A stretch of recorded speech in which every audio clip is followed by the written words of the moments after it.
Hello everyone and welcome back to my YouTube channel. I'm so sorry for missing in action, but I'm back and I'm back with another very useful video, how to start communicating in English or how to become better in communication skills for your SSB or any interview which you are preparing for.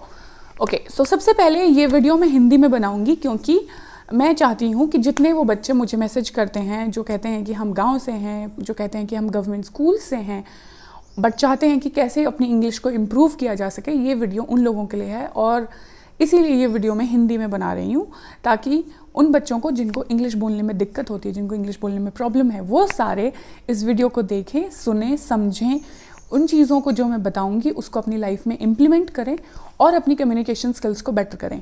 देखिए यहाँ पे 2-3 चीज़ें समझनी पड़ेंगी हमें। पहली ये कि ये 1 हफ्ते या 2 हफ्ते में होने वाली चीज़ नहीं है।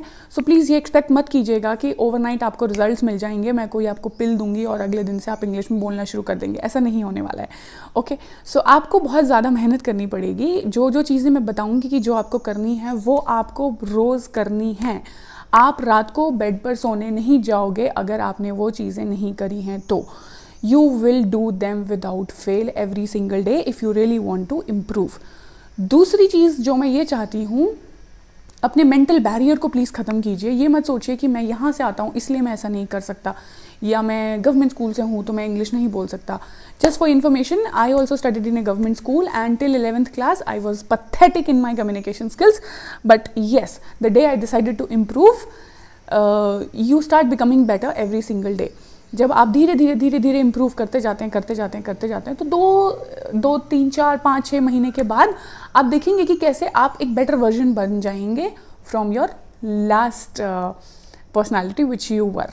ओके, सो कोई भी जो चीज़ है ये याद रखिएगा कि नेगेटिव माइंडसेट से स्टार्ट नहीं की जाती है। सो प्लीज़ अपने किसी भी जर्नी को हमेशा एक पॉजिटिव माइंडसेट से स्टार्ट कीजिए।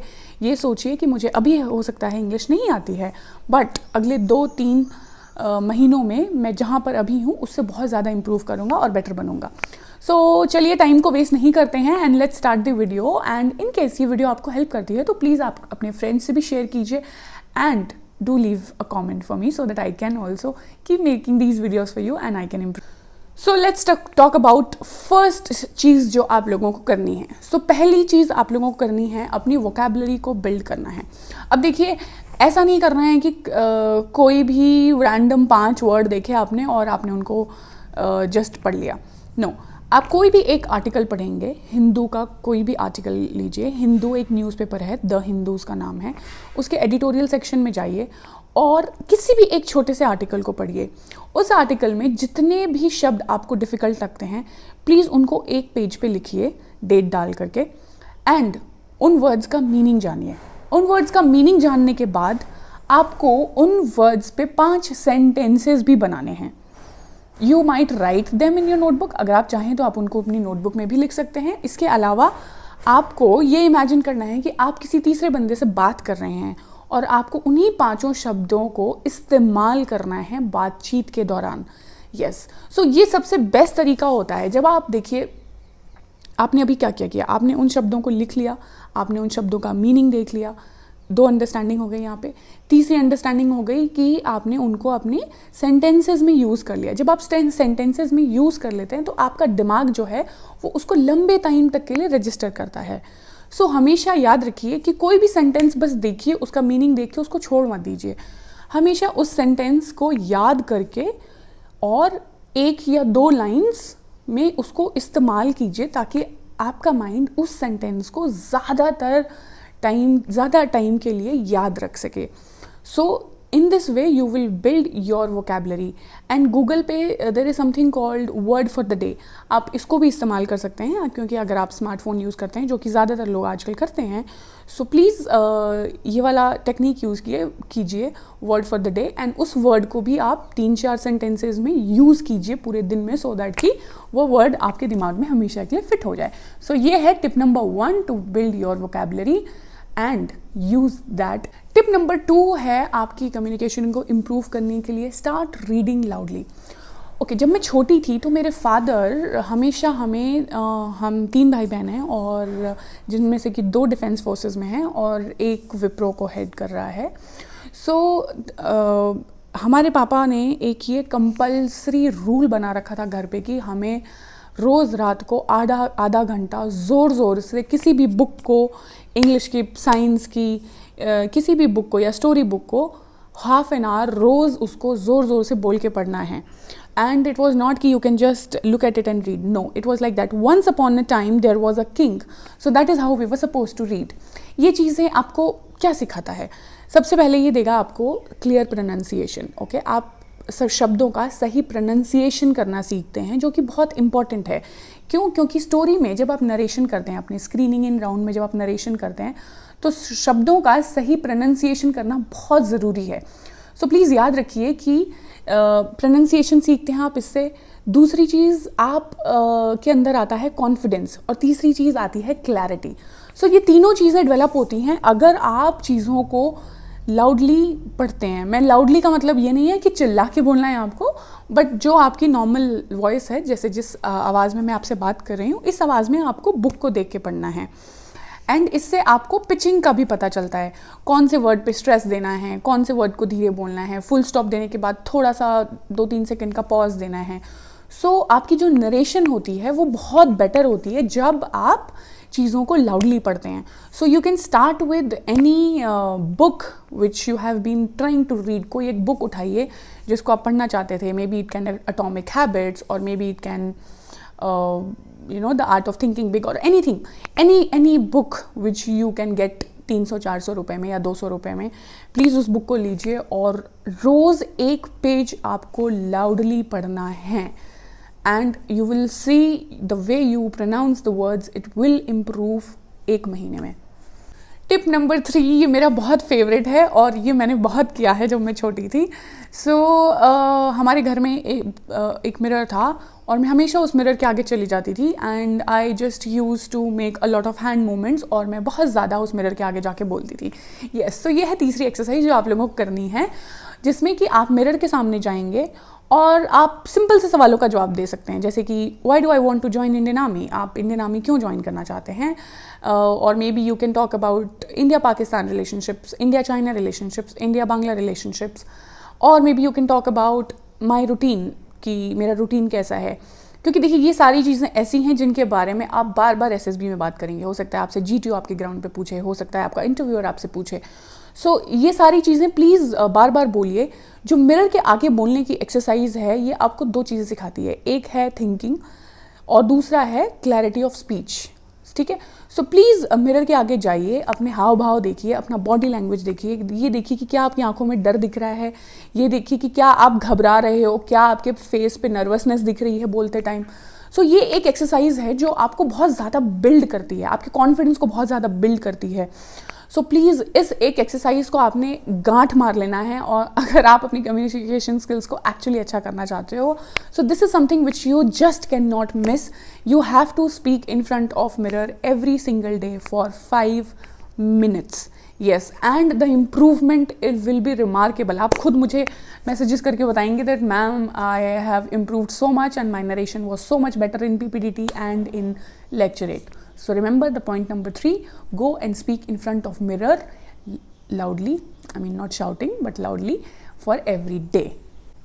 अच्छा, चौथी चीज़ जो आप साथ ही कर सकते हैं पॉइंट नंबर 3 के साथ, वो ये है कि जब आप बोल रहे हैं तो कभी कभार आप बीच में हफ्ते में 2 बार अपने आप को रिकॉर्ड कीजिए, सो दैट कि आप अपनी इम्प्रूवमेंट को नोटिस करो कि पिछले हफ्ते जब आप बोल रहे थे तब आपका कॉन्फिडेंस लेवल कितना था, और इस हफ्ते जब आप बोल रहे हैं तो how much you have improved इस ड्यूरेशन के बीच में. जब आप ये 3-4 हफ्तों के लिए करते जाएंगे तो आप देखेंगे कि जो आपकी पहले हफ्ते की वीडियो थी वो आपके छठे हफ्ते से बहुत ज़्यादा डिफरेंट होगी. देखिए, प्रोग्रेस जो होती है, इम्प्रूवमेंट्स जो होती हैं, वो सबको बहुत अच्छी लगती हैं, है ना. So it is important for you to make and record these small clippings so that you can see yourself improving. और आप जब अपने आप को improve करते हुए देखिए तो give yourself a pat on the back and say that you are doing good. Just keep going, just be consistent and don't lose hope or don't just drop out in between. Fifth tip जो मैं आपको देना चाहूँगी वो ये है कि जो आप टाइम अपना स्क्रॉल करने में वेस्ट करते हैं या डूम स्क्रॉलिंग करते हैं या रील्स देखते हैं, उसको प्लीज़ किसी चीज़ में यूटिलाइज़ कीजिए. जैसे कि एक इंग्लिश चैनल है जिसका नाम है इंग्लिश विद ल्यूसी. सो आप उसकी वीडियोस देख सकते हैं with subtitles. So please start from the beginning. She teaches English in a very easy way. You can start taking from the lesson 1 and then you can move on. So I really like because she speaks very slow and she speaks very good English. So what you can do is कि आप ऐसे channels को follow कीजिए, कुछ अपनी भी research कीजिए, कुछ और चैनल्स फाइंड आउट कीजिए और इन चैनल्स का एक स्टॉक बनाइए.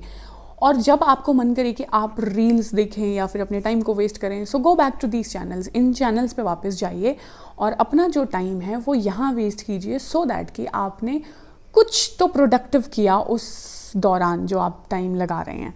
So follow these channels and इनके पॉडकास्ट सुनिए या फिर इन टेड टॉक सुनिए. सो बहुत सारी अच्छी चीज़ें हैं जो आप इंग्लिश में सुन सकते हैं, जिससे कि आपकी जो कम्युनिकेशन स्किल है वो दिन प्रतिदिन बेहतर होती जाएगी. सो टिप नंबर 6 है कि आपको एक पेज रोज़ लिखना है किसी भी डायरी में. ओके, आपको कोई भी फैंसी डायरीज नहीं चाहिए, आपको कोई फैंसी पेन नहीं चाहिए, आपको कोई कुछ भी फैंसी नहीं चाहिए. अगर मैं आपको अपनी डायरी दिखाऊं जिसमें मैंने लिखना शुरू किया था, तो वो एक डायरी थी जो कि सूटकेस के साथ फ्री मिली थी और वो मेरे पास आज भी है. ओके, सो कोई भी डायरी, कोई भी पेन, कोई भी पेंसिल, कोई भी कॉपी ले सकते हैं आप, एंड आपको रोज़ एक पेज लिखना है. इससे क्या होता है? इससे ये होता है कि आप अपने थॉट्स को इंग्लिश में कन्वर्ट करते हो और फिर आप उनको लिखते हो. और धीरे धीरे ये जो कन्वर्ट करने वाली चीज़ है ये फास्ट होती जाती है. तो उसके बाद ये इतना नेचुरल हो जाएगा कि आपको फील ही नहीं होगा कि आप अपनी हिंदी को इंग्लिश में कन्वर्ट कर रहे हैं. बिकॉज देखिए, माइंड को आप जो भी चीज़ उससे याद कराना चाहते हैं, आपको उसको बार बार प्रैक्टिस करना पड़ेगा. सो इसको इतनी बार प्रैक्टिस कीजिए कि जो आपका माइंड है वो इस चीज़ में कंफर्टेबल हो जाए. ठीक है, देखिए कभी भी आपने देखा है कि जो बच्चे होते हैं ना, उनके लिए लैंग्वेज सीखना इतना आसान क्यों होता है? क्योंकि वो चीज़ों को ऐसे स्ट्रेस लेके सोचते नहीं है कि मुझे इसे इंग्लिश में कन्वर्ट करना है या something. They just do it. Okay, so that's how you have to train your brain. आपको अपने ब्रेन को ऐसे ही ट्रेन करना है कि आप चीज़ों को जल्दी से कन्वर्ट कर पाएंगे. और इसके लिए आपको रोज़ एक पेज लिखना होगा. And let me tell you, ये चीज़ आपको स्टोरी राइटिंग में बहुत ज़्यादा हेल्प करेगी. जो 12 स्टोरीज़ हम SSB में लिखते हैं, टैट में, इसमें बहुत ज़्यादा हेल्प करेंगी. So please go and right 1 page of diary writing. Next tip जो मैं आप लोगों को देना चाहती हूँ वो ये है कि अगर आप कोई एक पार्टनर ढूंढ सकते हो, स्पीकिंग पार्टनर, जो कि आपके साथ रोज़ आधा घंटा 1 घंटा बातों को के बारे में डिस्कशन करे, GD टॉपिक्स पे डिस्कस करे, या फिर आप एक दूसरे को नरेट करके चीज़ें दिखा सकें, please find out that 1 partner in case you can. अगर आपको एक ऐसा दोस्त मिल सकता है तो प्लीज़ ऐसे दोस्त को ढूंढिए और उसके साथ कन्वर्स कीजिए इंग्लिश में. बिकॉज जब भी आप दूसरों के साथ कन्वर्स करते हैं, that is the time you become comfortable with something you have been doing for a long time. तो जितना आप इसको करते जाएंगे उतना आप कंफर्टेबल हो जाएंगे लोगों से बात करने में. तो प्लीज़ एक पार्टनर अगर आप ढूंढ सकते हैं तो प्लीज़ ढूंढिए और उसके साथ रोज़ ½ एन आवर के लिए बातचीत कीजिए इंग्लिश में.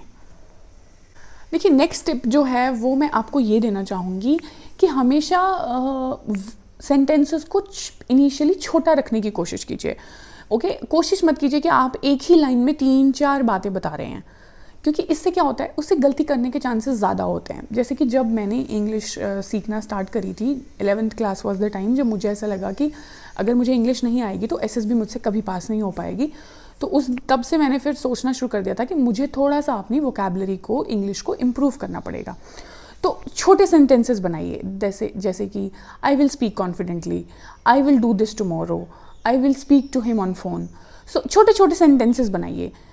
बिकॉज देखिए, इससे क्या होगा, आपकी जो सोचने की क्षमता है इंग्लिश में वो थोड़ी फास्ट होने लगेगी. सो कोशिश कीजिए कि छोटे सेंटेंसेस बनाइए. ज़रूरी नहीं है कि आपको बहुत लंबे सेंटेंसेस बनाने हैं और बहुत ज़्यादा ही फ्लुएंट बोलना शुरू कर देना है 1 महीने में. नहीं, अपने आप को छोटे छोटे एम्स दीजिए. छोटे एम्स जो कि अचीवेबल होते हैं, उनमें ज़्यादा मज़ा आता है काम करने पे. ठीक है, तो कोशिश कीजिए कि आप छोटे सेंटेंसेस बोलें और अपने आप को इम्प्रूव करें धीरे धीरे. जल्दबाजी में मत रहिए, बिकॉज जल्दी करेंगे तो हो सकता है कि आपका मन करेगा ओके इसको छोड़ते हैं, ये मेरे बस की नहीं है, SSB भी मेरे बस की नहीं है और मैं नहीं जाऊँगा. ओके, सो छोटे सेंटेंसेस में स्टार्ट कीजिए and then move on to little bigger. Okay, before I finish this video, ये वीडियो ख़त्म करने से पहले मैं आप लोगों को बताना चाहूँगी कि देखिए, कोई भी नई लैंग्वेज जो आपको सीखनी है, तो ऐसा माना जाता है कि अगर आप अपने ज़्यादातर सेंसेस को यूज़ करेंगे, and when I say senses I will tell you what I mean. Okay, so अगर आप उसको सुनते हैं तो आप एक सेंस यूज़ कर रहे हैं, अगर आप उसको पढ़ते हैं तो आप उसे देख रहे हैं, तो आपने यहाँ पे 2 सेंसेस यूज़ किए, आप उसको लिख रहे हैं तो you are feeling, so you are using 3rd senses here, आप उसको बोल रहे हैं तो आपने यहाँ पे 4 सेंसेस यूज़ किए। सो ये चीज़ याद रखिए कि किसी भी लैंग्वेज को, चाहे वो फ्रेंच हो, इंग्लिश हो, जापानीज़ हो, अगर आपको उसे सीखना है तो आपको उसे 4 सेंसेस में यूज़ करना पड़ता है, and that is how you will become better and fluent in that language. So हमेशा याद रखिएगा कि सिर्फ एक चीज़ करने से, सिर्फ बोलने से, सिर्फ देखने से, सिर्फ पढ़ने से या फिर सिर्फ सुनने से एक लैंग्वेज आपको नहीं आएगी। अगर आपको वो लैंग्वेज सीखनी है तो आपको मिनिमम 4 में से मिनिमम 3 सेंसेस को यूज़ करना है, सो दैट कि आप उस लैंग्वेज में जल्दी अपने आप को डेवलप कर सकें। लास्ट में मैं आपको यही बोलना चाहूँगी कि देखिए, इंग्लिश को वोकेबलरी वहाँ बहुत ज़्यादा मैटर नहीं करती है, बट आपके सिंपल सेंटेंसेस और आप जो अपने आप को एक्सप्रेस करना चाहते हैं, अगर आप वो क्लियरली कर पा रहे हैं, so this is all what they need. छोटी मोटी गलतियाँ वहाँ पे इग्नोर की जाती हैं। अगर आपने इस की जगह एम लगा दिया है और आर लगा दिया है, और आपके PIQ फॉर्म में ये दिख रहा है कि आप एक गवर्नमेंट स्कूल या किसी गांव से आ रहे हैं, तो ट्रस्ट मी, इतना लीवे आप लोगों को दिया जाता है, क्योंकि उन्हें पता होता है कि हो सकता है कि आप एक छोटी जगह से आ रहे हैं, बट आपने अपने आप को इतना पुश करके इम्प्रूव किया है, it means you are someone who is ready to do the hard work, और अगर आपको मौका मिलेगा तो आप अपने आप को बहुत अच्छा करने की कोशिश करेंगे।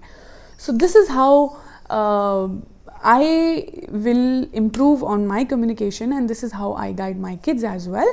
So do let me know in case you found this video useful. Share it with your friends, and that's all for today. Thank you so much. See you in the next video. Jai Hind.